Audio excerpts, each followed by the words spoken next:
Number 221.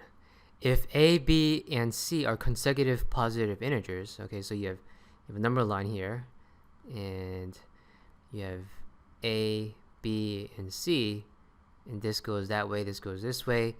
C is the biggest. The first statement, we're basically saying, okay, well, you're basically giving three statements, which ones of these are true. Well, the first one's basically saying c minus a equals 2. That's basically, well, the difference between c and a, that's 2. Is that true? Well, if they're consecutive integers, yeah, they're always true. This is always true. So this is always true.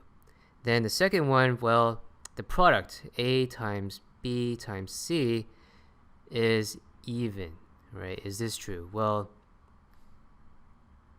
this one you have basically two options, right? You could start off with an odd number, or you could start off with an even number, and then the next one would be alternating. This one would be alternating. So do they always give you an even number? Well, 3, 4, 5, right? 3 times 4 is 12. 12 times 5 is 60. That's even. Yes, it's even. 2 times 3 times 4. 2 times 3 is 6. 6 times 4 is 24. That's even. So in both cases, whether you start with odd or even, you always end up with even. So the answer to this question, yes, this is also true. So this is good, this is good. And the third one is basically saying, okay, well, if you add them all up, a plus b plus c, and you divide them by 3, meaning the average, is this an integer? Okay, well, these are consecutive numbers, so the average of consecutive numbers, since the distance between b and a versus b and c is exactly the same, the average is just going to be the middle number, b. So is b an integer? Yes it is, because we're told it's a consecutive positive integers. So yes, 3 is good. So when 1, 2, and 3 are all good, then that means the answer choice E is the correct answer. Okay, so in terms of concepts, we're talking about consecutive positive integers. That means 1, 2, 3. You can have numbers like 1, 2, 3, or 2, 3, 4, or 57, 58, 59, right? So it doesn't matter. They could be any of these guys as long as they're consecutive.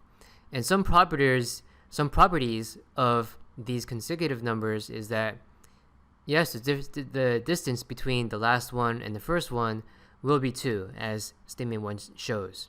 And yes, no matter what, whether you start with an even set or an odd set, the result when you multiply them together will be even. So that's basically property number 2. And then property number 3 is basically saying, well, the average of these 3 guys, is it an integer? Well, it turns out the average with any consecutive set, especially when it's a set of 3 numbers, it's going to be the middle number. So in this case, 1, 2, 3, the average is 2. In this case, the average is 58. So this is always true. It's always going to be an integer. It's always going to be an integer, and that's why answer choice 3 works as well. So when all 3 statements are good, you select E. So as a recap, we basically saw it's a set of consecutive numbers. We visualize it on a timeline like this, and we space them out evenly in our head so we know that what scope we're dealing with. Then we go through each of the 3 statements and we kind of try out different possibilities. When it comes to dealing with odd and even things, you want to test out both even scenario and odd scenario, and it turns out in this case they result in the same conclusion. Then you do the same thing with all 3 statements, and then you assess well, which statements are true. And it turns out since all 3 of them are true, then the answer is E.